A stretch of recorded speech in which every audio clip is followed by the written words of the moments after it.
All right. Greetings and welcome everyone to Creation in Crisis. We are a program sponsored by Creation Spirituality Communities as a monthly webinar that explores ways to effectively respond to our environmental crisis as people who hold the earth and all life sacred. Our speakers address this crisis in creation through their experiences with environmental law, earth activism, research, spiritual practice, science, cosmology, community organizing, and the arts. Your hosts for this session are me, I'm Bob Eisenberger from Toronto, on land ceded from the Mississaugas of the Credit First Nation. Penny Andrews from the Great Lakes bioregion, ceded from the Ho-Chunk people, and Gail Sophia Ransom from the Boston Basin region, on lands ceded from the Massachusetts tribe. Penny. Good afternoon. It's great to be together. Yeah, but I just I'd want like to to- hear people. I can't hear anybody. Perhaps you might mute yourselves before Yeah, we start. Thanks. All right, I'd like to start Yeah, with there's some reason our audio is off. Go Oh, back to where they let's said let's we're get open. this all set here, Penny. Let me see if there's anybody else that's not muted. Everybody's muted. Just scanning. Oh, we got one here on mute. Okay, here we go. All right, yeah. We're gonna need to. ready. I think we may be good. So this is a small opening offered to us by Fred Lamott. This is the work of the Sabbath. All creatures flowering out of themselves. A rose, a cluster of galaxies, the pollen of the stars. Hmm. A blue-green egg at the center of a well-woven nest. This is the work of the mother. A prophet does not see into the future.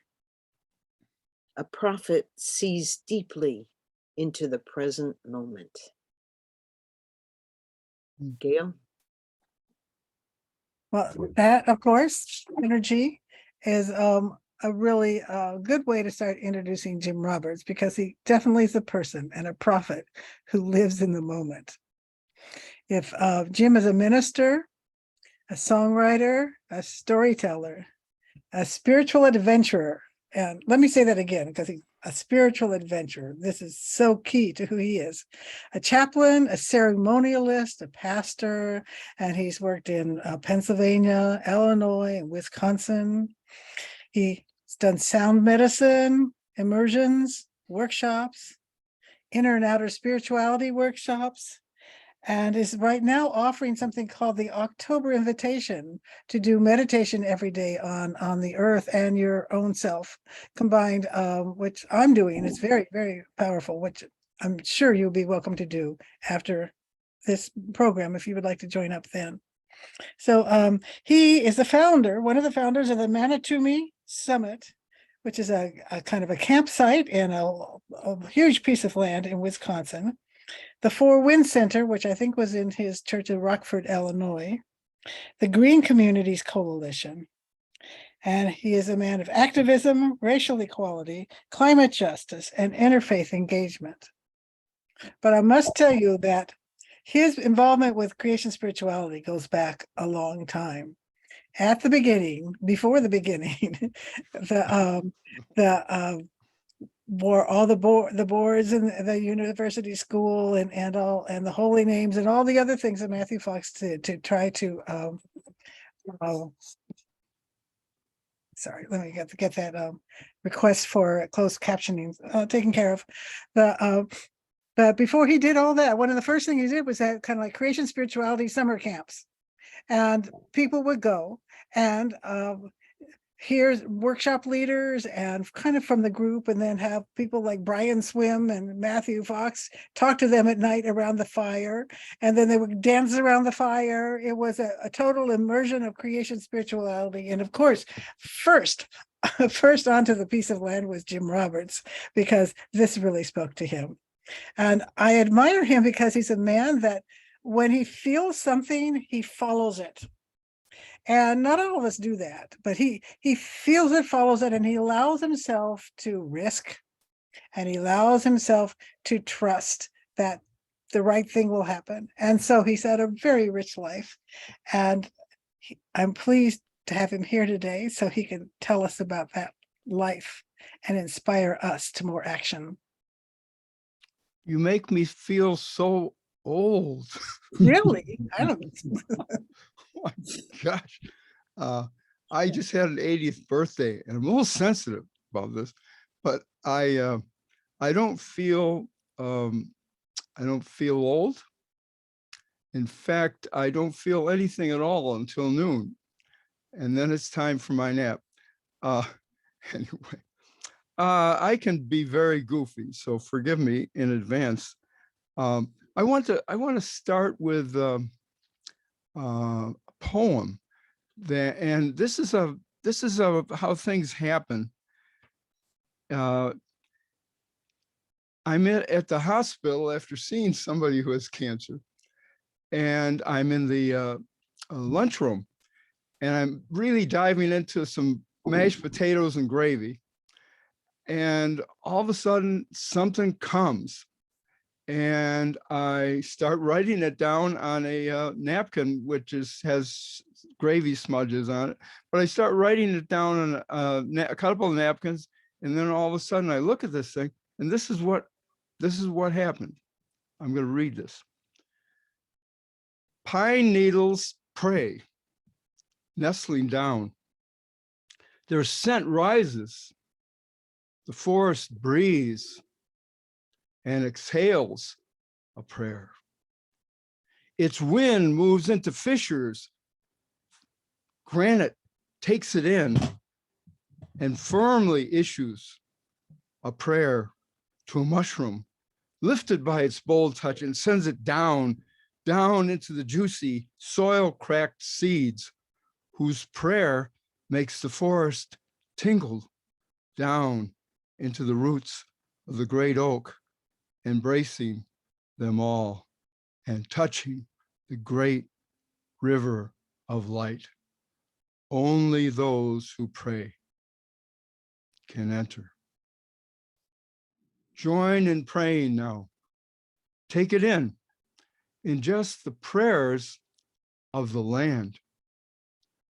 Unutterable language enters our nose. Invisible waves open our pores. The senses begin to pray. All that we learned hushed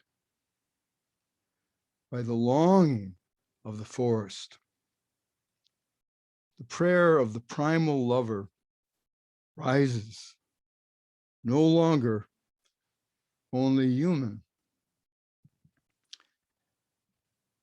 And so I'm looking at this and I'm wondering, where does that come from? Where does that come from? I didn't feel like that was me. So that's a question that I put out there. Rilke felt like after he had a transmission and he had this amazing book of hours that he wrote out. He didn't feel like he wrote it, so he handed it to Andreas, the woman he was in love with, and Freud was in love with, Nietzsche's in love with. And she eventually had it published. But this thing fell down and I didn't change a word. I just printed it all. And so the question is, where does that come from? And I'm thinking, if we ever get, I know we're on the edge of the roof. I know that we are definitely playing with extinction. And if you ever get down, really discouraged, really overwhelmed with everything that's going on around us, think about how some mysterious presence is trying to break into us and teaching us things that we don't have questions for. in words and phrases that seem unlike the way we speak. So my question as we start is, where does this stuff come from? Where does it come from? Are we really in a deep, intimate partnership with something way beyond us and our fears? Oh, that's my beginning. What happens next? Do I go into my presentation now? Please, yes, as you're moved. Okay. All right. Let's my only problem today is bear with me because I have too much to talk about. And I'll just say a couple things personally about my own life. Is that the first authentic thing I did after growing up on the south side of Chicago, the first authentic thing I did was become an atheist. I knew there was no life in that church and I had to get out of there really fast. And so that shaped me. That was the first honest thing I really did. And then I ended up working on a PhD program in nuclear chemistry, just as far away from anything as I could get. And while I was there, my life started to fall apart. I was about to get married and I trashed that thing. And then I was, on this program, I was working on a nuclear accelerator under cornfield in Iowa, and everything was falling apart for me. I was disillusioned with everything. I'm running out on the road at night in Iowa, and I hear three words that almost I never wanted to hear, but the three words were renew the church. And I hated the church, and I had no respect for any clergy at all, zero. And so what does one do with this? And I had no idea how to renew myself. I was a mess, and my Nash Rambler was falling apart too. I ended up going to seminary because there was no other place to go. I thought, well, they'll know something. And when I went there after this mystical experience, the first week I heard some professor say, mysticism starts with mist and ends in schism, as if that's why we're scared of this stuff. So we don't talk about it. And so that's when I knew I should head for the door. And so I started doing something. I had to create an alternative seminary experience. And these three things that I did, I won't go into it, but they kept me on this path. And I ended up trying to avoid the church for years and years. And then finally got snagged because I was going to be a CPE, clinical supervisor. And then they told me I had to go to church for 3 years. I said, no, not a church. And so I ended up going to Wilkes-Barre, Pennsylvania. And the best thing that happened there was it was destroyed by the Susquehanna River as 30 feet of water went through this city, destroyed everything. 30 feet of rushing river.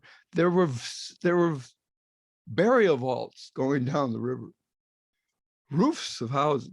And then I got involved. We did a flood relief center, and we had 10,000 people from all over the East Coast come to clean and rebuild homes. And so I got taken with that. I liked having people sleeping on the wood floors of the church and bringing hammers and all kinds of equipment. So that was, and so I ended up being in the church for a while. Well, in 1980, after being a pastor for 7 years, I realized how lost I was. And I had no idea what I was doing. But what really bothered me is that I was successful at it. You can be tremendously successful and not know what in the hell you're doing. And so I finally got up the nerve to stand up in the pulpit of the church, straight on, laid it out, and said, I am so lost. I have no idea who I am. I have no idea who God is. And if you don't want me to be here, I totally understand, but I need to go on a great journey. And if you'll put up with me, I will bring back to the church everything I learned. And they accepted me, and I stayed there.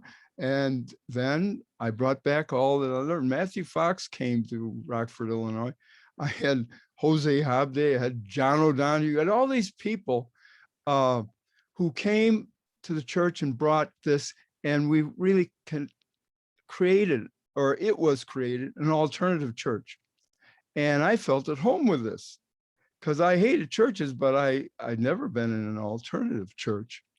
And so that's what, that's kind of what happened. And out of that grew the Center for Creation Spirituality, the Four Winds, and Matthew Fox, Brian Swim, and Thomas Berry all had a hand in shaping that. So I got, I ended up being the pastor that I hate, never wanted to be.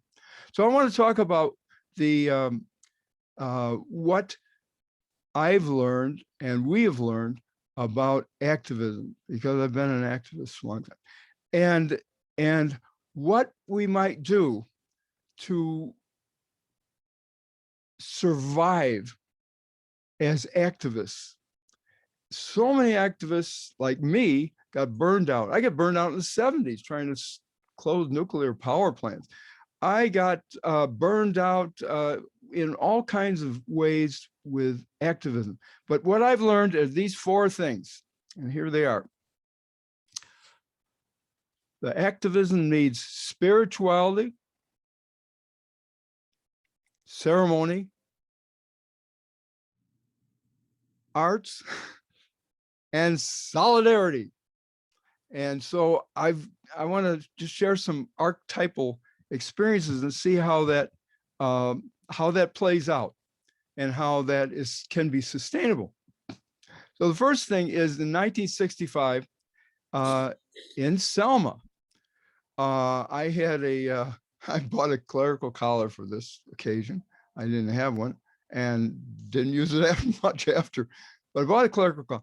And so I found myself, because they thought, well, the people in Alabama wouldn't know what to do with this young, sparkling man with a collar on, and this white guy. And so our experience was we were locked arms, okay? We're locked arms with one another in a whole row of people. And so you got solidarity, real solidarity. You could feel it in your arm. And you had this spirituality going on. We're singing, oh, freedom, and all of these great street hymns. And then you have the sense of arts. This is street theater going through the Edmund Pettus Bridge, who was the Klan leader and a wizard. He was a wizard. And so we're going to go symbolically across that bridge. And so you got all these things going on. The problem was I've got one arm here locked with in solidarity, and then I've got this other arm just kind of hanging limp. And that's with the people from Alabama. And I had never experienced hatred and vileness and violence like that in my life. So that other side of me was getting that stuff. And this side of me is all getting all this other stuff. And I feel like activists and are kind of caught in there, kind of caught between some sense of community, like Bob was just talking about, the sense of solidarity and community to have in Toronto. And then this arm that's at sea and exposed. And those folks from Alabama the women talked like I've never heard women talk. Then they spit and they said terrible things. But you know, the only way that would have not affected me was because of what was going on in my left arm, that side. And so that says something about, you got to have at least one arm connected. You got to have some spirituality and solidarity going on. And then you can deal with all the craziness coming from the other side. So that was one. The other, in 1980 in Soweto, South Africa. This is where the Silverton riot happened, and 3 of the men in the movement took over a local bank as if to say, we don't have any access to power here, and you have all the money, and we're going to take over this bank. Well, you know what happened to them? They were murdered. And so there were people that wanted to come and protest this murder at the very site of that bank. And so this was all set up this day, and the police are lined up with their batons, and they've got tear gas, and they've got dogs that are, you know, want to take off your leg. And they've got all of this kind of terrorist look. And so everyone who went to that protest at the bank had to go through this gauntlet of hatred.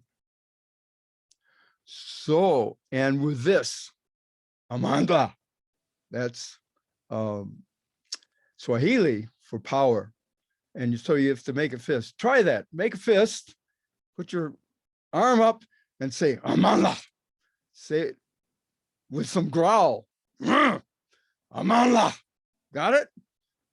All right. Feel it? Okay. And so how many people came through that gauntlet?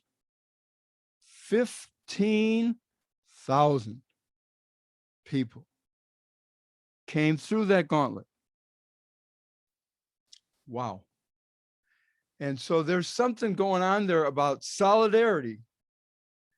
And the arts is the protest. That's the street theater. And then you have the ceremony, this kind of a ceremony, but the spirituality, where is the spirituality there? And for me, it's in another Swahili song. And if I bring this out, I promise I won't do it again. And this is what this sounds like. And it goes Tuma Mina. And Tuma Mina means send us Somandla, send us power. Now, this is this is not this. This is an open fist. So I want you to listen to how this goes. Tuma Mina is going to be sung 3 times, and feel what happens from the first time to the second time and to the third time, and how it unfolds and comes out of the soul like a grief cry.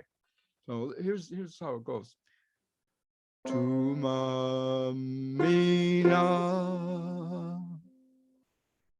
Tuma Mina,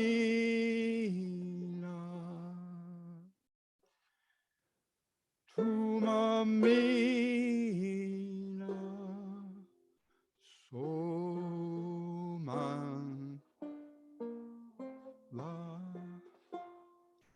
Do you feel the intensity increasing? Tuma Mina. And then the fist is opening. Tuma Mina. And then it's a cry. It's a cry to the divine. Send us Somandla. Somandla. You feel that? That's the spirituality. That's the spirituality that allows this to have meaning and power. And so sometimes in activism, You have to have that and the solidarity of that. But other times you're going to have the spirituality, which is a grief cry for power. And those two are in the same hand.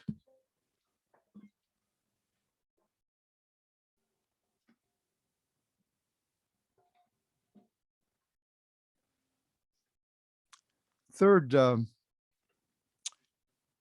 third setting is from Charlottesville. And remember the Charlottesville Unites the Right thing a few years ago in Trump's first term. And there were all these Nazis that came together with white Christian nationalists, and they had Confederate flags, and they were marching to get in everybody's face because they were about to take down the statues of Confederate leaders, and they were going to talk about Black Lives Matter, and let's talk about George Floyd, and let's talk about all of the martyrs of Black Lives Matter. Well, there are people that showed up, counter protests showed up, and there were Black Lives Matter people. There were all kinds of activists. There were all kinds of people that trying to say, we're Christians, but we're not white nationalists. And so all this is going on in the intensity of this. I've been in protests where people actually get nose to nose with one another, and it's very ugly. And so this is kind of what's happening here. This is getting very intense, and it's vile, and it's violent, and things are being said. And there's one person in the crowd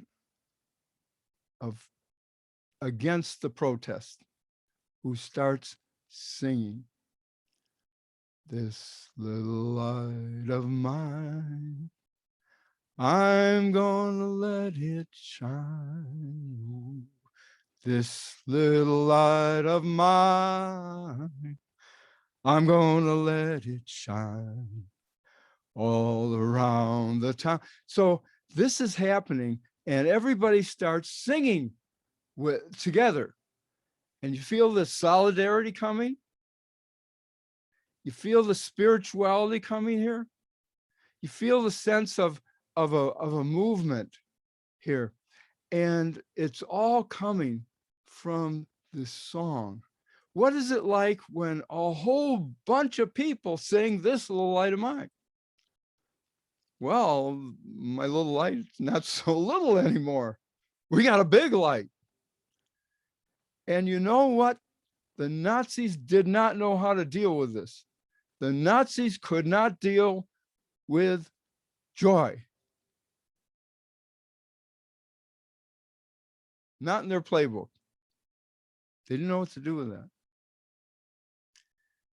I want to add now, I want to make a shift. Checking out our time here. I can get going. So if you have to leave and go to the bathroom, go right ahead. I in 1985, I had a grand mal seizure, and these people came in the in the middle of the night in my bedroom, and my wife is completely white, stunned, and I said, "Will you please leave me alone? I'm trying to sleep." And so they wheeled me down to the hospital, and you see all the fluorescent lights go over your head. Have you done that one? And so I go in, and they overdose me with Dilantin to keep me from seizing anymore. However, I have low blood pressure, and I flatlined. Blood pressure went, I was gone. I was gone. But my experience was all these things that I used to worry about, all these things that I was, this dread of what's next and all that, it all fell away. It was all gone.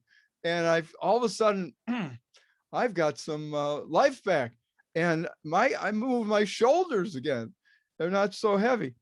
And out of that, I realized by that time I was doing a morning practice. I was singing up the sun every morning. I was praying through all kinds of musical instruments in my little temple every morning. But that night, that's when I realized that was not enough for me. And that's when I realized I'm in the last year of my life, and I believed it.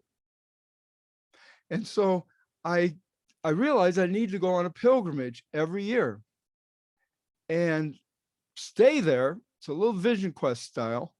You stay there until I knew what I needed to do that year. Maybe it's 3, 4, or 5 things. And I stayed there. I wouldn't leave till I knew that. Like in a Vision Quest, you don't come down that hill unless you know who you are and what you bring your people. And so I would go, and I did those crazy stuff in those years. I was up a mountain all by myself in a snowstorm, and I was way out into Lake Michigan in a little kayak, and I did extreme things that took me to the edge of the roof. Speaking of the edge, took me to the edge of the roof, and that's when my grief cry, I had to stay there until I heard what I needed to do that year. If it was the last year of my life, and I believed it in 1985, and ever since then. So when I retired in 2009, it was nothing. Nothing happened, because I was working out of this pilgrimage, not through what the church wanted, not through what the bishop wanted, not what was on a piece of paper at all. So that actually kept me on the edge of the roof for that year. And that's what I did that year. Out of this, I think that I became more, shall we say, intense or alive, more wary that where I really was on the edge of the roof. And so there's certain things you do when you realize you're on your this is your last chance, right? This is your last go around, so let's do it. And so creating in the parish and in the community in the late 80s,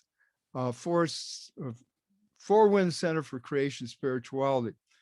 And that out of that, we had some solidarity, like Bob was talking. We had a group of people, and they weren't necessarily from the church. And so we would do creative things. And one of the things we did was we learned the cosmic mass from Matthew Fox and others. And so we started doing the cosmic mass, and we go right to the college with the cosmic mass, right where the people are who most have no idea or infrastructure of spirit. We did some really fun stuff. I wrote the Song of the Universe, which is a 3-act play on the 13.7 billion year history of the universe. And this is kind of a crazy musical. It's like a vaudeville kind of thing. On one side of the theater, we have the whole history of the universe plotted along with all the things that happen. On the other side, we got Paleolithic cave figures. And up in the ceiling, some middle school kids in the poorest school in our city hung paper art of molecules and atoms and all kinds of things. So all this is going on. We've got African dancers coming on. We've got people running around, and we've got music. And it was a wild scene. 19 people had a ball doing this 3-act play. And then we did other kinds of what I would call street theater. We were very involved with the Stand Rock and the oil pipeline up north. And one of the artists in particular got us going on building a big pipeline, huge pipeline. And it was 70 feet long. This is a big pipeline. And on the end of it is our 2 angry heads. And what we're portraying is the black snake of death. And we're trying to bring home this whole issue and the fact of the oppression of fossil fuels. One of my favorite things was I wrote the fossil fuel blues, and boy, that was fun. And so we had some songs going on, and we took this Black Snake of Death various places, and everybody thought it was really interesting and kind of fun. This is kind of Heyoka art, the trickster kind of thing. We're having fun here, but there's also something we're trying to say.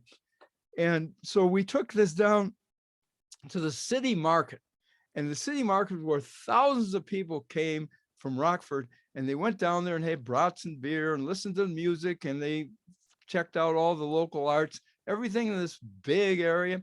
And so we took the Black Snake of Death right down there through there, and some of them and thought this is part of the city market or something. Somebody planned this. And then we went down, and young people got a big kick out of this. And so we got our message through with street theater. And I found that if you're doing activism and you're not laughing, something's wrong somewhere. Try laughing. So here's another thing that we did. This is more recent. It's the, how much time do I, where are we? We're, okay. Belbo Prairie is this small 20-acre prairie in the middle of one of the thriving airports in the country. Rockford Airport is a cargo hub for the world. And so the airport keeps expanding. Well, we got this 20-acre prairie. Well, the prairie state has 0.1% of prairie left. And one of the most endangered ones is right there. And they want to expand the prairie and run a road right over it. And so we started this collaboration, and the Natural Land Institute and the Audubon Society and all of other kind of activists and people that care about little things that don't have voices or places at the table. So we got a whole bunch of people, and we started this whole prairie movement. And so we would go to airport board meetings and speak. And then we would do kinds of things like, oh, here, how's this? Modern airport and ancient prairie equals a win for Rockford. So we're not trying to destroy the airport. We're trying to save a prairie, which was endangered, 7,000 years old, and had and was very rare, gravel prairie. So we would bring people out to this prairie, and we're actually teaching people about prairie, about plants, about rusty patched bumblebees that are endangered, about the living ecosystem of a 20-acre prairie, almost symbolically of how we have destroyed, paved over everything without listening to anybody or anything, because we can do it. We got the tools and the heavy equipment, so let's do it. But nobody is listening to how this impacts a prairie, a bee, lots of rare plants, and the earth. So one of my favorite experiences, because this went on, the Chicago Tribune got onto this story, and it was starting to go viral around the country. This huge prairie, it wants to plow, or the huge airport wants to plow over prairie. Well, it's the archetype of the Anthropocene era. And so one of the times I enjoyed was, we're about to have the prairie now in this, is about to be plowed over. And we're bringing people over to see this prairie, and they're really upset that everybody's getting interested in this prairie. And so we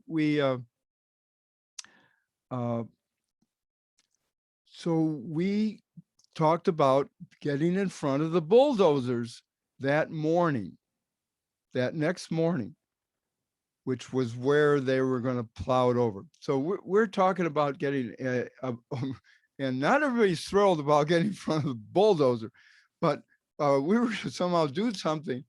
And so that night they were supposed to have a board meeting before they were going to plow. And so their board meeting, which was something that we all went to, all of a sudden canceled its meeting.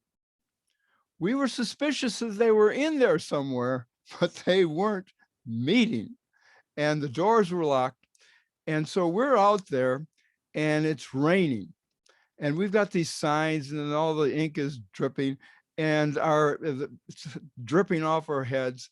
And we have speakers going on, and we've got the news media there. They're filming all this, and there's a whole bunch of people, and we're singing and having fun in the rain. Well, there's this guy over there. He's got a truck and he's got his headlights right on us, and we thought, oh, we're going to get arrested, you know. And after a while, this guy comes out of the truck, some kind of security guy. He goes into the airport office where the board meeting's supposed to be. And then in a little while, he comes out with a piece of paper. He hands me the piece of paper and then leaves. And I read this, and it says the plowing for the road and the expansion of the airport has been canceled.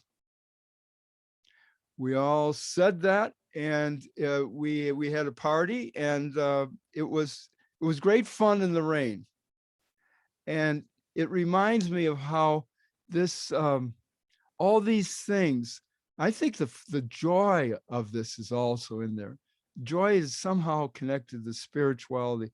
The fun we had there, we didn't expect that to happen, but they didn't know what to do with our joy, our ceremony, our solidarity, and that we didn't go away. So that's some of our stories of how we how we took all of these things that were in our minds and hearts and played them out in the streets, played them out in the airport, played them out. And in 1988, we realized the importance of ceremony and intimate connection with our planet. And so four couples bought this 120 acres in Wisconsin. This is an hour or so north of Penny. And this is all hills, and it's wild, and it's old. It's ancestral land. It could be 12,000 years old when the glacial lake drained, and the glacier didn't come there. And so we have all these hills and all these springs, and these creeks end up in a little lake. It's a wild place. So that's where we learned about this planet, the ground of our being. That's where we really got an intimate experience, sleeping out in the woods at night. We had some people would do vision quests. People did sweat lodges in Lakota, the whole thing. And there were people that finally got a relationship, a first person, intimate relationship with the creation. And even at some point felt a part of it. So I've done ceremonies and retreats up there. It's where it changed my life. I've had all kinds of experiences there, and lots of other people. And so it had become sacred. Manitoumi means, it's the ancient name of that land. That whole area of Southwest Wisconsin was called Manitoumi. Manitou means spirit. Manitoumi means the land where the spirit dwells. And so that is our center in Wisconsin, and that's where the land has taught us ceremony. The land has taught us spirituality. The land has taught us solidarity. The land has taught us, and we have listened. Is this a good time to stop? If you're ready to stop. Oh, I've been eliminating things as we've gone. So I guess, yeah, let's open it up to responses. Okay, Bob may want to give a little tutorial on that. Do you, Bob? Yes, if you have a question or a comment, reach for the reactions button on your Zoom toolbar, and there you'll see a button that says raise hand, and that'll show up on the corner of your screen, and we'll know to call on you next.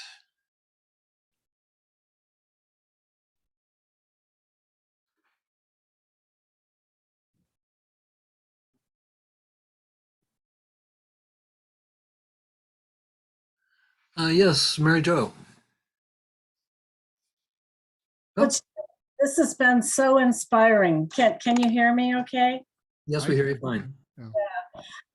So inspiring because, you know, I've always referred to myself as an accidental activist. You know, I just fight tooth and nail not to be out in the public, not to be standing there. But I have had similar experiences to yours where there's a power, a solidarity, a joy that comes in. And one of my memories is being at the School of the Americas, I think I said that right, in Georgia, where they were training in military tactics, the military in Central and South America with American terroristic techniques. And so I had an experience one night there where I walked out. There was a lot of FBI people around. We had to laugh because they all came in dressed the same way with stocking caps and sunglasses. And I went into a building where the puppetistas were creating these huge images of Indigenous mothers who had lost their children. And I just had an experience, the sun was coming in a broken window, and here were these large Indigenous puppet women looking down on us. And then the next day they went through the crowd with their arms stretched out above everyone's heads. And it was just really like one of the most beautiful spiritual experiences I've ever had.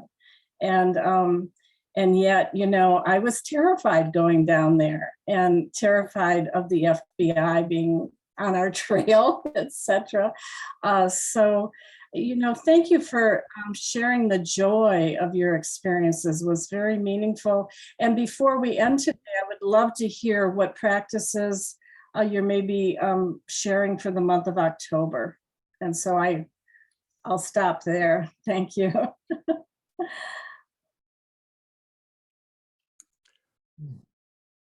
Should I say something now?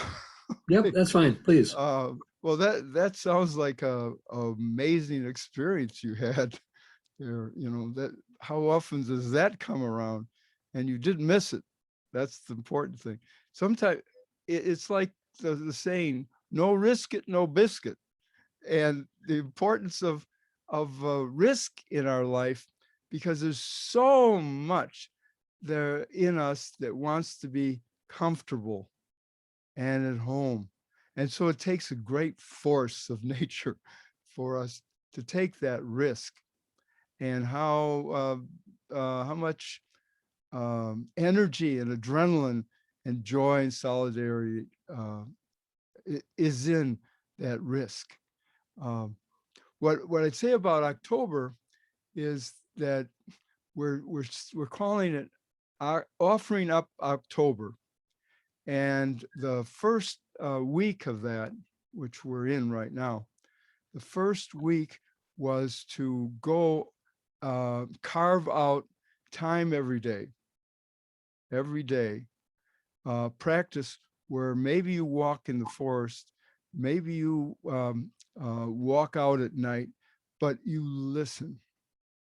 You listen to what's around, and then you use both ears and listen to what's going on inside you. And what's going on inside you and what's going on outside you is a great conversation to have.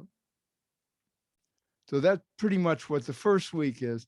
And then it goes deeper into becoming more at home or even a little at home with oneself, one's own soul, and one's the greater experience of being part of and connected to everything that is. And that's a conceptual thing.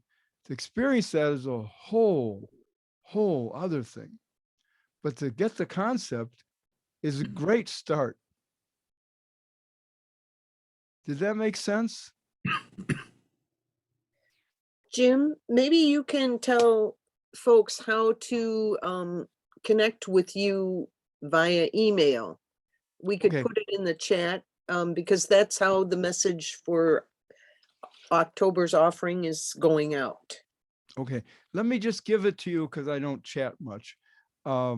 It's JAROB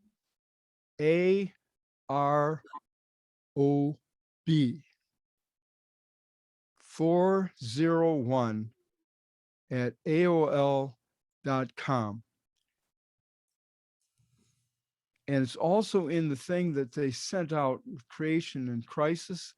My phone number and the email are on that. Aren't they, Penny? Gail?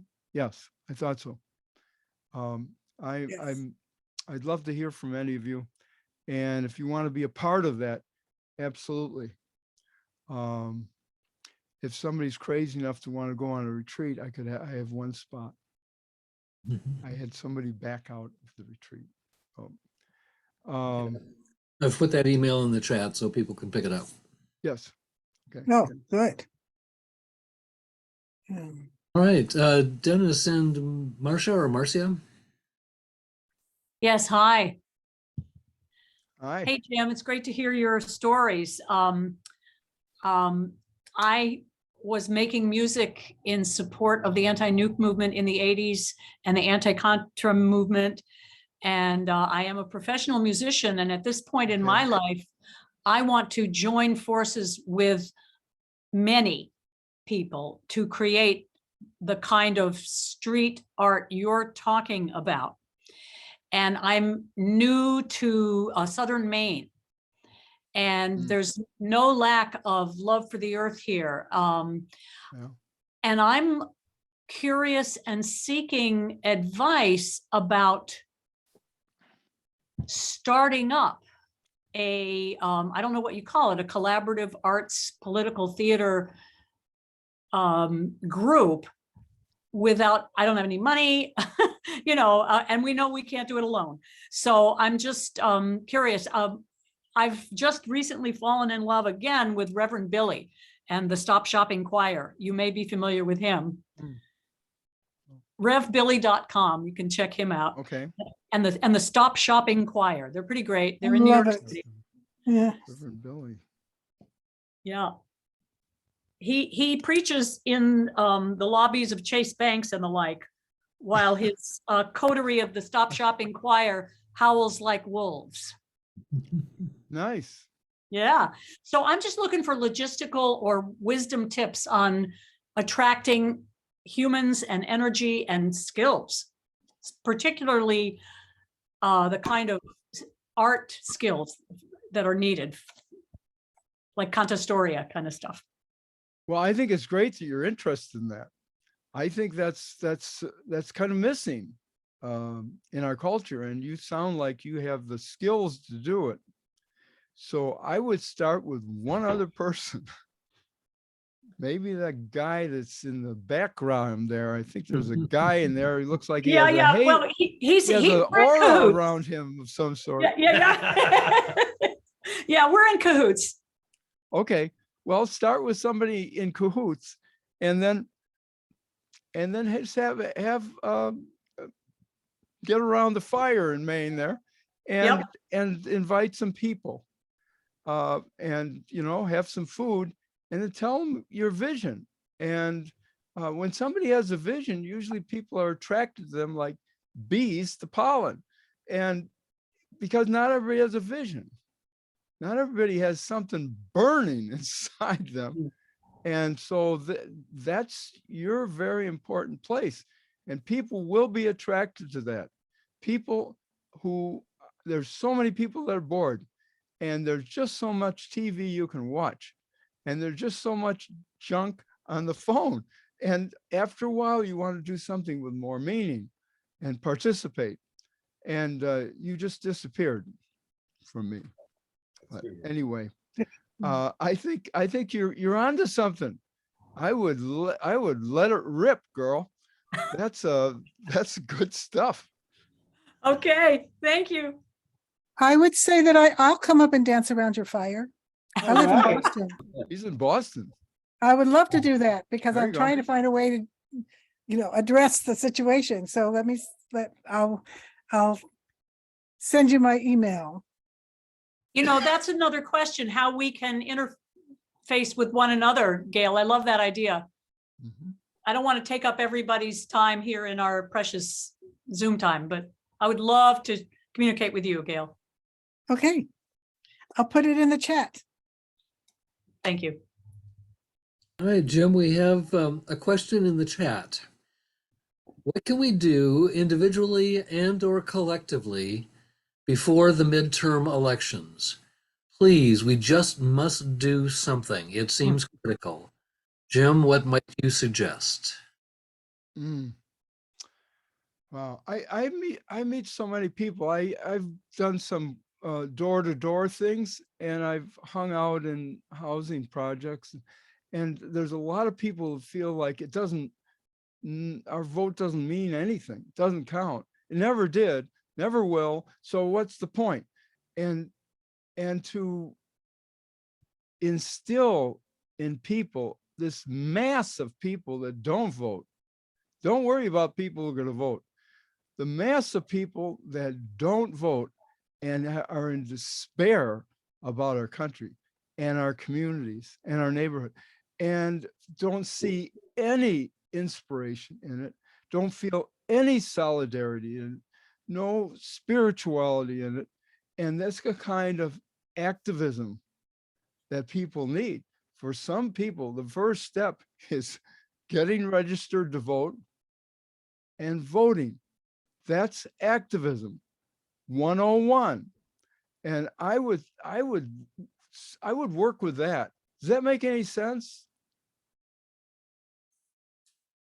Yeah. Just to me, we don't see any response. Actually, I do. Along with that, there's another comment that followed in the chat, suggesting I'd contact Elders for Climate Action. They're all over and have connections with youth groups which they support. Elders. So that's an interesting sounding option. Being an elder is a big deal, period. We do not have initiation. And as a friend from Africa, Malidoma Soma, said, he said he doesn't understand how we even function as a country, as a people, because we don't have elders. All the young men are angry, and all the adults are bewildered. And that's what happens when there's no initiation. As Brian Swim once said, he said, there's no initiation into the universe. And that's really one of the things that we are doing up in Wisconsin, initiation into the universe, to become an elder means that you have to be initiated. You need an elder. When we would have groups that worked with young men who were going through the passage of adolescence, which goes from like 13 to 45. That's that passage in there. And all the men loved being a part of this with this 15-year-old boy because they never had it themselves. They never had a mentor, an elder, and so they've been on their own, and they loved being around other men who had also not been initiated, and we're going to have to do something ourselves.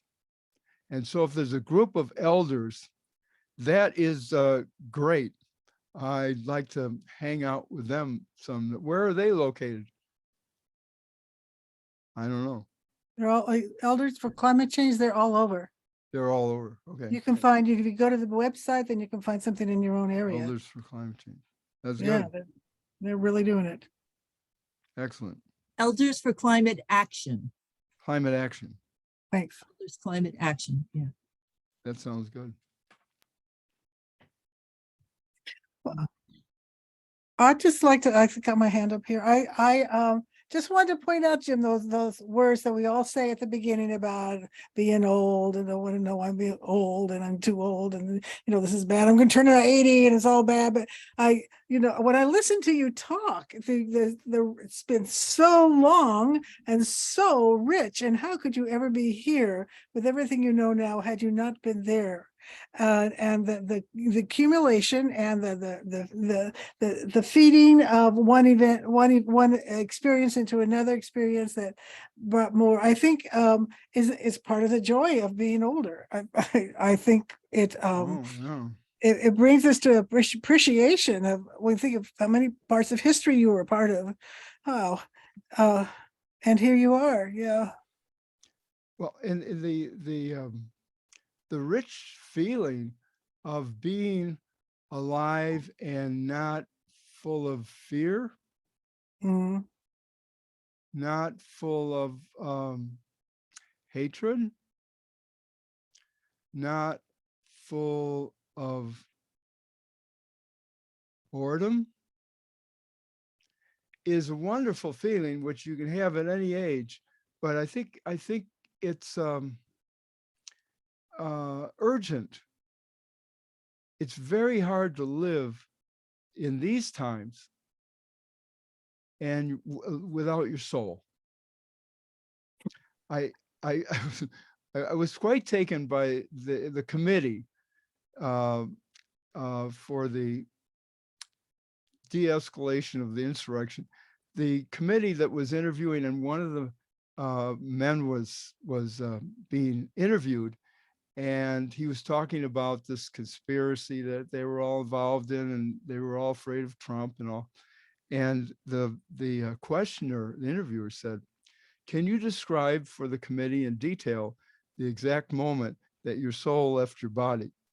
And I love that, because that, that's a metaphor for where we are. And so I really looked at the work the land does with us. The land works on us. It burrows its way into our mind and our soul, and how the land knows how to recover our soul.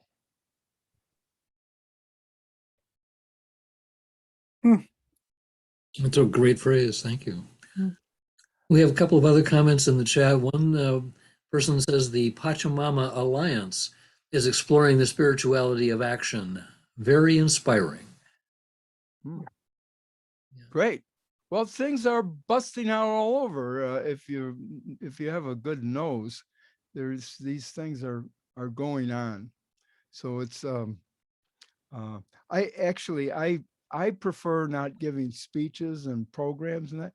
I'm much more interested in interaction. And so I appreciate the questions and comments, and the people that feel some hope from these groups that people keep bringing up. So what's go ahead. No, sorry, go ahead and finish your comment. We do have another hand up. I think I was done. Okay. Taj, go ahead and unmute yourself. I have some suggestions for the midterms. I do something called Vote Forward, and they send to people that are registered but don't often vote. So it's called Vote Forward.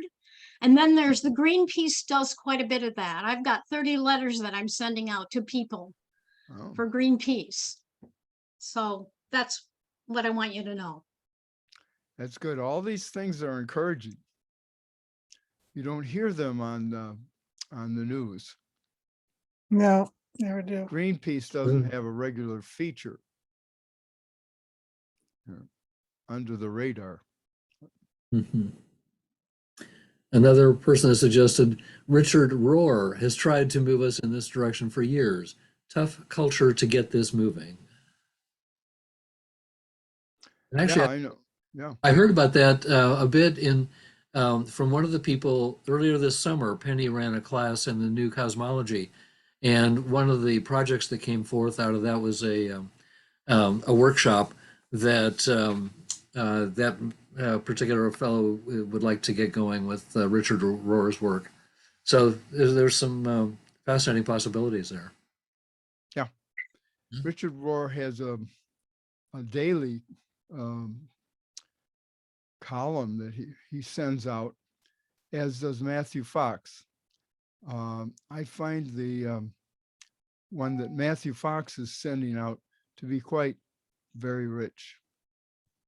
But there's a lot of people that are trying to fill the void in our thinking and feeling and our lack of connection.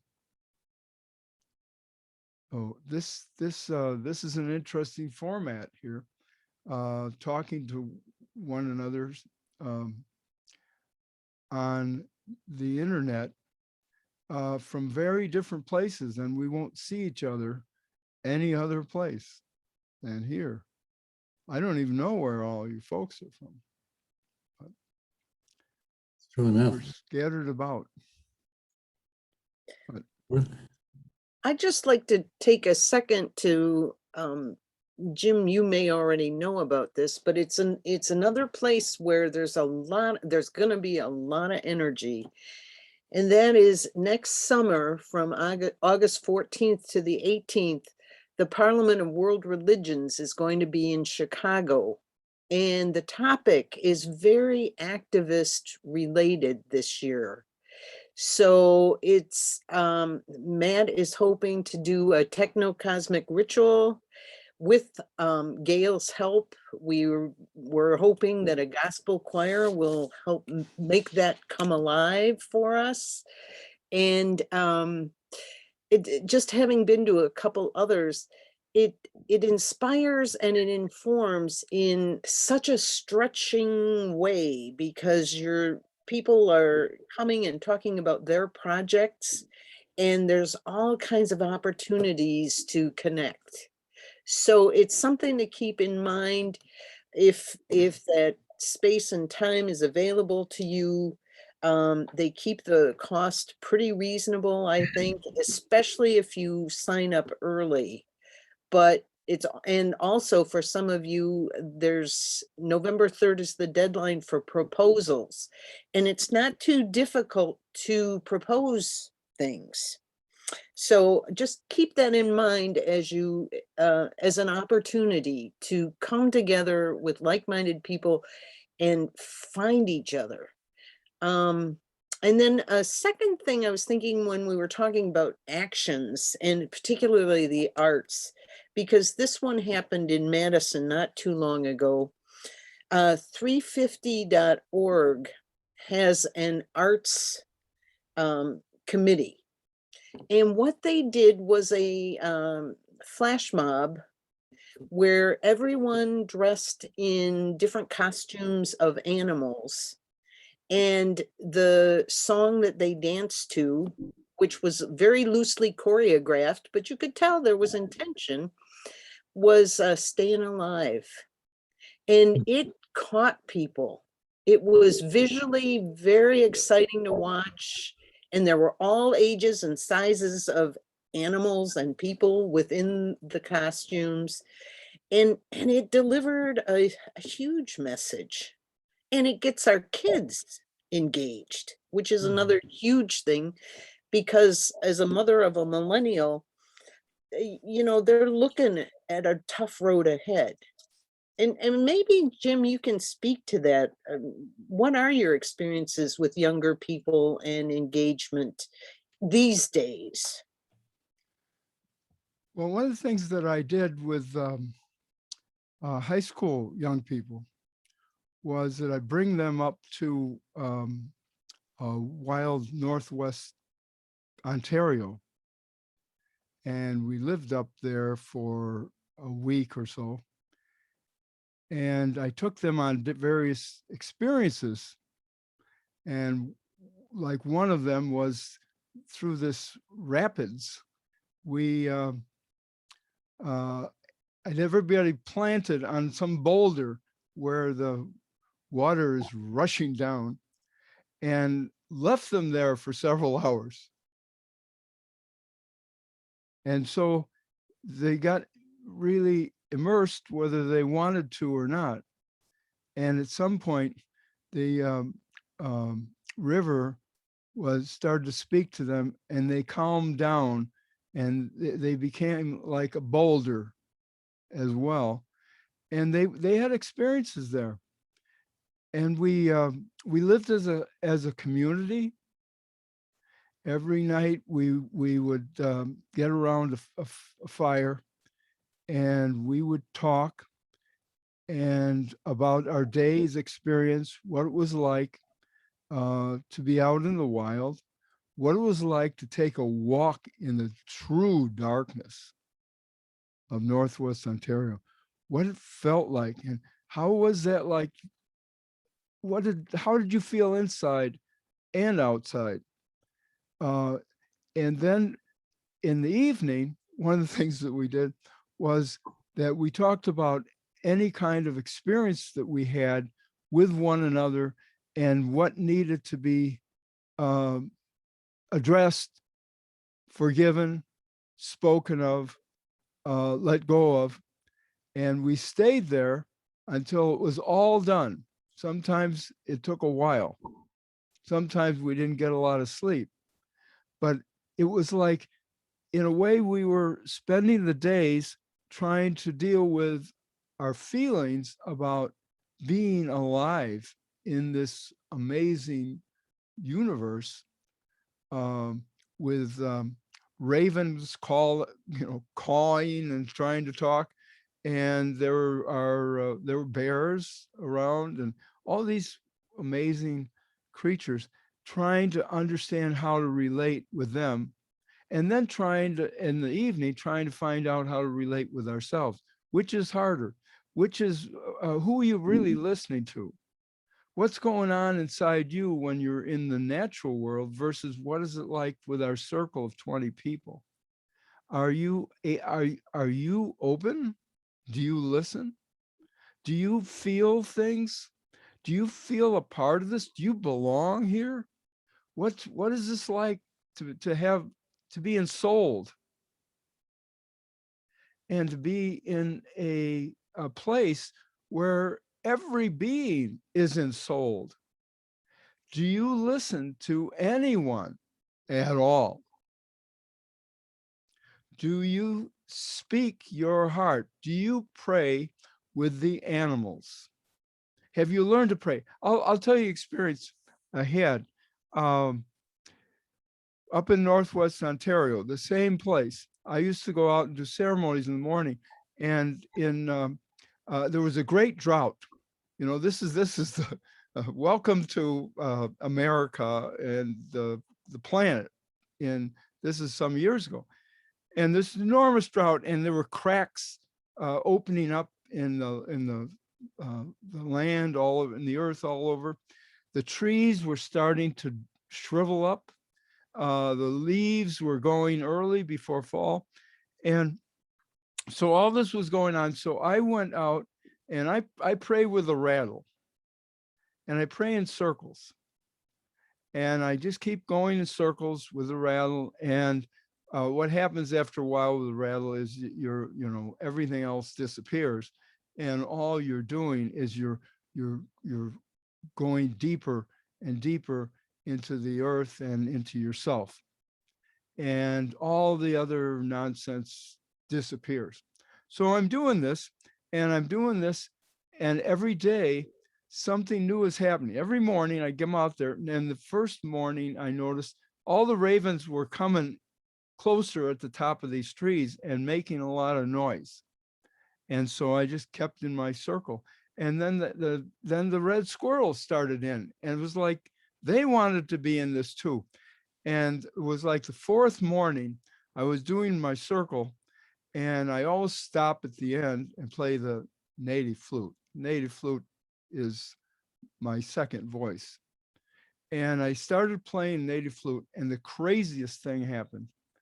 A wolf came out of the forest and sat in the circle I was carving in my prayer. That circle, there was a center and there was a circle, maybe 6 feet away from me, and sat facing the center of that circle. And I could not be convinced that he was praying with us, because he felt the drought. The ravens felt the drought. The red squirrels felt it. The trees were feeling it. Everything was feeling this in a solidarity of grief. And I kept playing because I was looking out of the corner of my eye, saying, what on earth? I couldn't understand. And then I started to listen. I realized this wolf had joined that circle. And so I kept playing because I wanted to see how long he was going to stay. And as soon as I stopped playing, in 2 bounds, he was in the woods and gone. I had never seen a wolf there after 25 years of being there, never seen a wolf. And so that made me feel like, wow, it's not just a concept to talk about other beings having soul. It's not just a concept to think that other beings feel drought and feel solidarity with others. It's not just a concept to think that animals pray in different languages, but they understand us when we're real. They don't understand us when we're reading prayers out of books. But if it comes out of our heart, they're right there.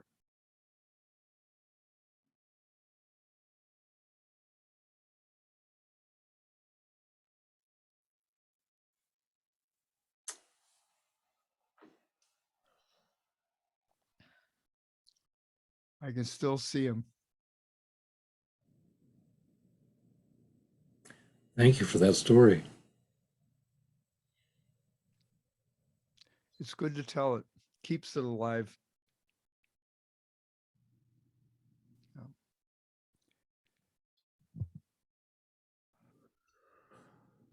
Well, I've ruined this meeting.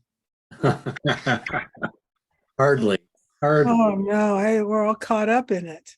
Yeah, In it's an the amazing. wonder of Yeah, that that's good. story. Yeah. Things happen out in the wild. Things happen that you don't expect, you don't see, because everything is alive and as alive as we are. We just don't know what it's like. We don't listen enough. We don't speak in their languages. And so I love the old Northwest Coast poetry, where it talks about the first people are those people that were animals and people, were other beings and people, and they could move between these worlds like fluidly. That's in all the old indigenous stories. There was a time. And so when people see animals, these are the ones that were human and decided they wanted to stay animal. They have their own reasons. I've thought about it myself, but I feel like there's some kind of responsibility in being human here. But there is this, the fluidity means that we can understand them and they can understand us. Absolutely.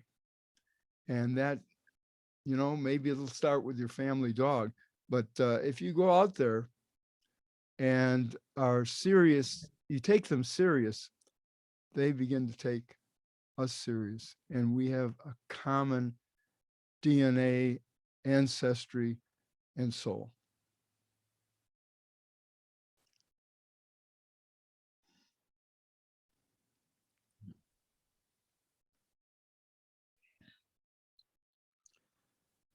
There has been a request that when it comes time to close, and we have a few more minutes before that, but that you close it out with the flute. I know you had other plans. Oh, I could. Would you prefer that?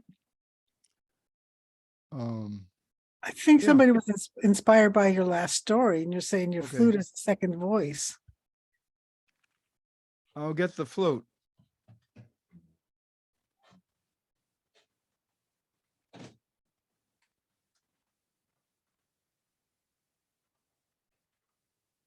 And just a word about next month, if everything goes as planned, we will have Sarmeet Kanwal talking about quantum wisdom in some fashion, which is, you know, strangely aligned with what Jim is speaking of today. This one is very interesting in that it shows how the flute was made to communicate what we are just talking about communicating with birds, communicating with animals. This is a coyote, and how we can learn the languages. And the language of the flute is a language that other beings understand. When I go out and play the flute in the morning, the birds call back. And then there's another one over there calling, and then we get in these conversations because they understand this is their song. What's interesting about this flute from Michael Thies, the Coyote Oldman, is that after the cavalry came through and they left their cartridges after shooting at the indigenous tribes, they left the cartridges on the ground. The tribal people took the cartridge and put it on the end of their flute. That's what that is. Isn't that interesting symbolism? But anyway, I'll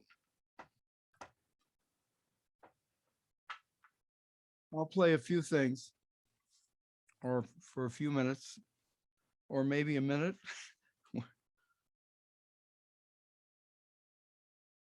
Okay, before you play, you have to pray. And however that is for you, maybe prayer could be understanding what opens your ears or your eyes. Prayer could be a way of beginning to belong, or being that ancient chant, I become part of it.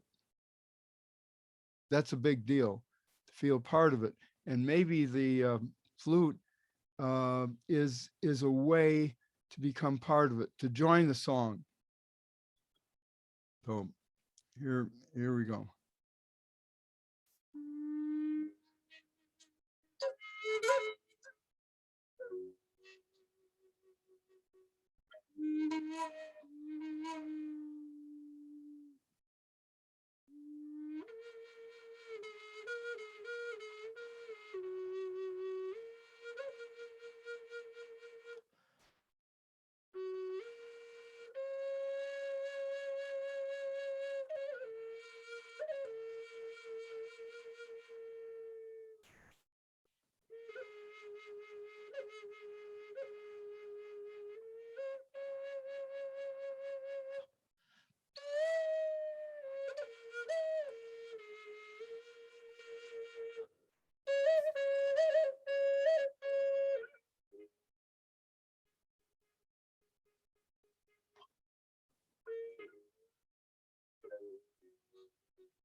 flute is probably over 40,000 years old.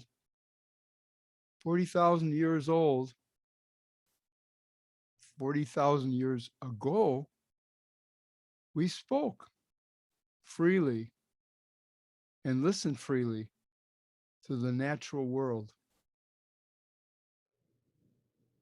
And that interchange, that back and forth, that listening, that speaking from the heart, that back and forth made us feel like we belonged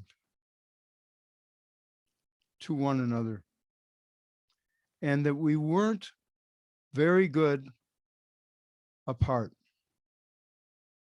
That something, some hole in the soul when we were apart, something made us sing when we came together. Something brought a kind of surprising joy when we were able to be with one another, to not hide, to not be afraid, but to begin to really love one another. That's our inheritance from the ancestors.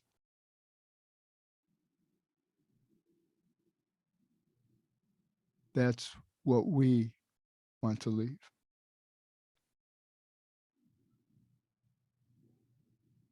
I want to be a good ancestor.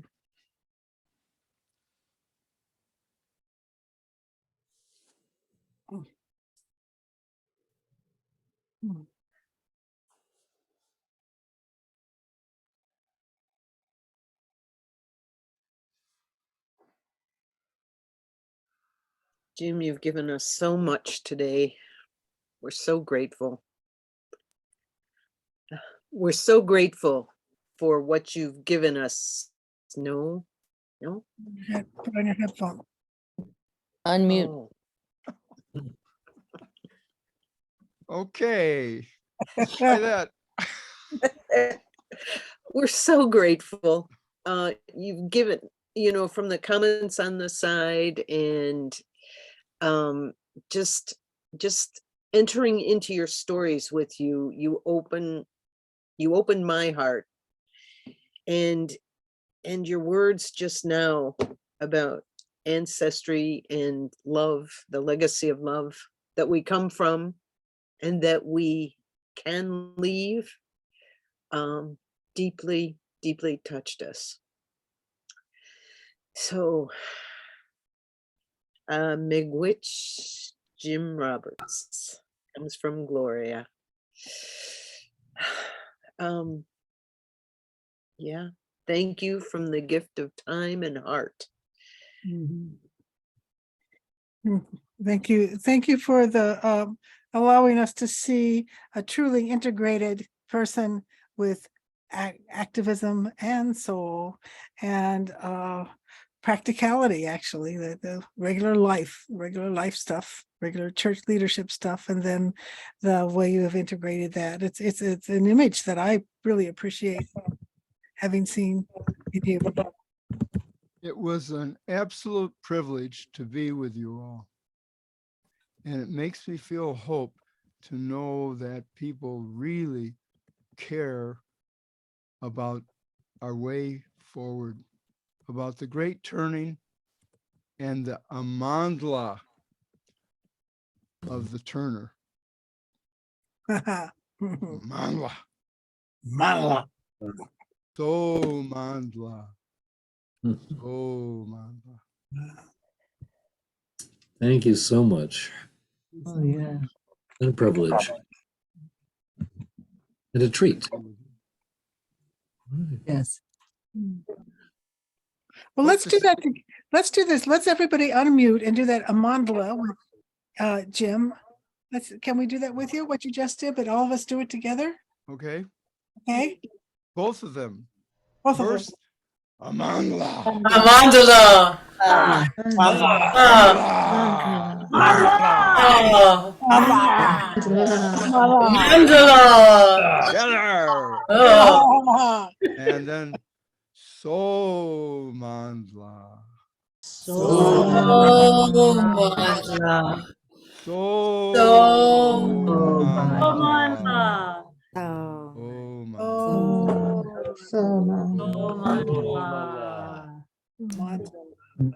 Aho.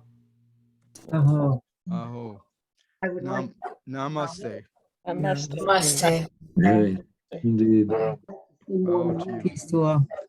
Right. Wow. I think that brings us to completion, eh? I know. Yeah. Yeah. Yep. Not nearly that many men. All right. Well, thanks everybody for being here. We hope to see you in future months. Right. Thank you. Thank you, Bye-bye. everyone. Goodbye, everyone. Bye. Thank you, Bye. Jim. Thank you. so Thank you. much. Thank you.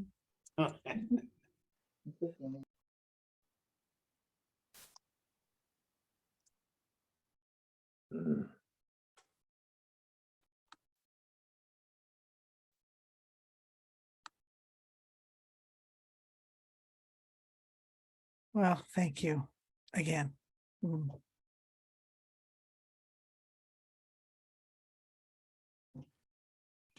Do I leave now or what's?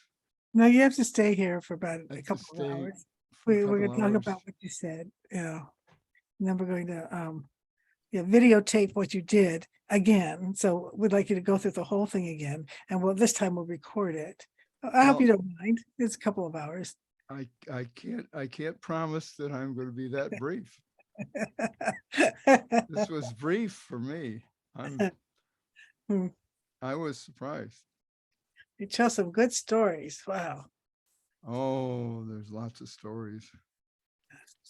I love stories. I actually, there was sometime I'll talk about my experience at Acoma, Pueblo, where I had these experiences from the Kiva. And that was really my second calling came from that. And one of the things that I remembered from that story is that I was called by a bunch of Pueblo elders to bring their ceremony and their arts, their spirituality, their dance to my people. And so that's how from there on in 83, that was from there on, I started praying with rattles. I started praying in circles outside. I started singing up the sun in the morning, and all the services I did became ceremonies. Pastor Roberts became Jim, and my life was involved in the circles of motion that are the language of the planet, of the earth, the circles of motion. One of my favorite, if you got time, do you want to hear a prayer from Joy Harjo? Joy Harjo's prayer. This was at Wounded Knee, the commemoration that every year they would go and commemorate the massacre and the meaning of Wounded Knee. And so Joy Harjo is a native poet. She was actually the poet laureate of this country, imagine that. And she's also plays the alto saxophone, which I do. And so we have she does her poetry with a saxophone and a band. And I do poetry always with music. it dies on a page without music. And anyway, her poem was about this experience they had with an eagle that Sunday morning over the Salt River. This is how it goes. She says, to pray, you open your whole self to the earth, to the sky, to the sun, to the moon, to one whole voice that is you, and know there is more that you can't see or hear, can't know, except in moments, steadily growing, and in languages other than sound, other circles of motion. She said, breathe, knowing you are made of all this. Breathe, knowing that you're truly blessed to be born and die soon in a true circle of motion. We pray that this will be done in beauty, in beauty. One of my Beautiful. sisters in crime, she's wonderful, wonderful woman. Thank you. Well, if you must, you can go now, but it's if you're, but that was very nice. Thank you. Thank you. I will leave, but it's been thank you for asking me to do Oh this. yeah, I that was very rich. appreciate sharing of stories. I want to hear all the stories. You know, it's recorded and people should hear your stories. They should hear people, you know, you've always been kind of a person you hear about in creation spirituality, but we should really, these stories should be heard. They're important stories about important things. Those are the things that I remember. There's probably a lot of stories that aren't worth passing on. But that's really one of the things that we want to pass on. So I've tried to write down stories so they can be passed on. And that's, you know, what pretty much why I got into writing books, because what else can you do with these stories? You want, because they didn't necessarily come from you. They got handed to you by, you know, wolves. The wolf gave me that story. And so that's one way to honor the wolf, is to tell their story. Yeah. It's not mine. I'm the witness. I'm a witness. Well, it's been a pleasure to be with you. Yeah. I look forward to having a chance to talk again and maybe be in some kind of connection. I know that Maine is right on the way somewhere. I'm not sure where Maine is on the way to, or Boston, but Boston is a very interesting place. I wish you well there. Thank you. Yes. Break your way into that. I make my friends with, I have a Czechoslovakia woman who teaches my daughter's class, and somebody from Brazil. You just get the other expats, and you know, the Bostonians are spectacularly closed. But I'm only, I think it's an hour and a half to Maine on a good day. There you go. Yeah, just got to go there. It's about 20 miles of New Hampshire, and then you're in Maine. So come visit. We'll get together. We've got each other's contact info, Gail. We'll be okay, good. Did you in put it in touch. did you put it in the chat? I did. I put it to you, a direct message to you. Yeah, Okay. and we've got your email, so we can write you. Okay, We'll hook great. up, we'll hook up. That's fabulous. I can't wait. Jim, thank you so much. Completely inspirational. Wonderful. Well, it's great to be with you, Dennis. You look kind of familiar to me. You know, I think I've seen some of these people somewhere back in the 80s at these creation spirituality events, or the 90s or something. Well, there's a lot of familiar faces. Marcia and I were both at Seabrook separately. We were arrestees there. years ago in 77. In 77. Okay. Yeah, yeah. And I toured with Bright Morning Star for all through the 80s. You may, Oh, yeah, I remember There that. you go. There you go. Who The was market- in that? Charlie King, Yes, Court Charlie. Dorsey, What me. what is your instrument? I sing, write songs, and play guitar. Well, there you go. There you go. I Charlie knew you would King. know about Bright Morning Star. Oh, I loved Charlie King. So I was deeply into folk music, and then the guitar, and it was a wonderful time. I got one of the ways I escaped going to a church during internship. I wouldn't go to a church. I was the only one that didn't want to go to a church. You have to go to church during internship in seminary.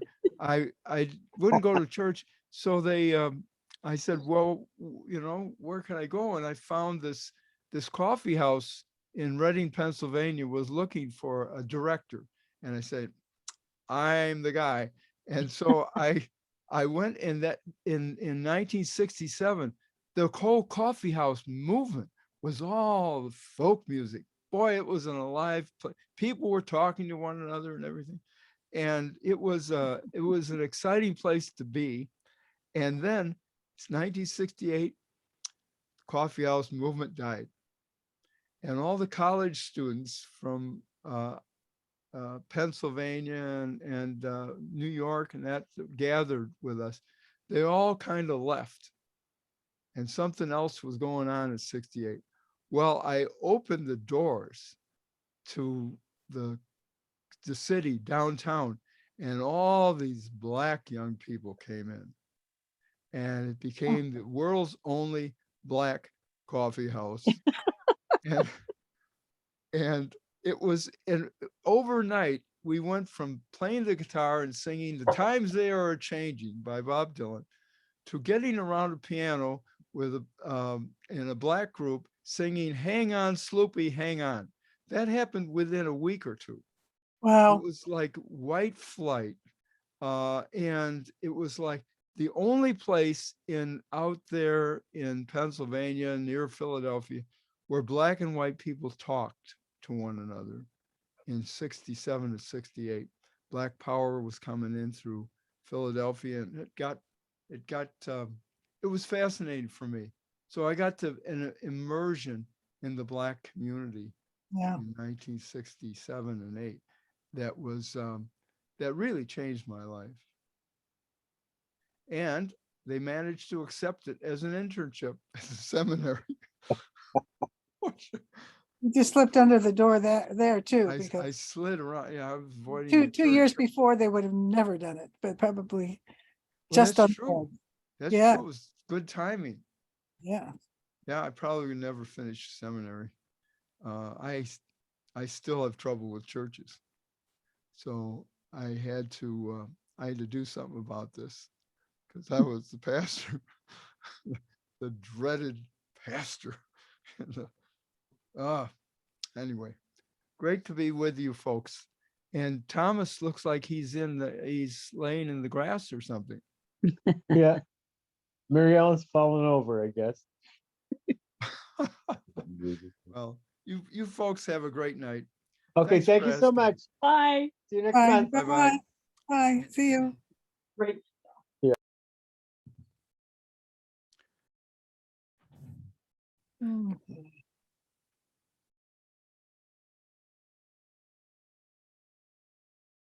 Here we go, guys. Goodbye.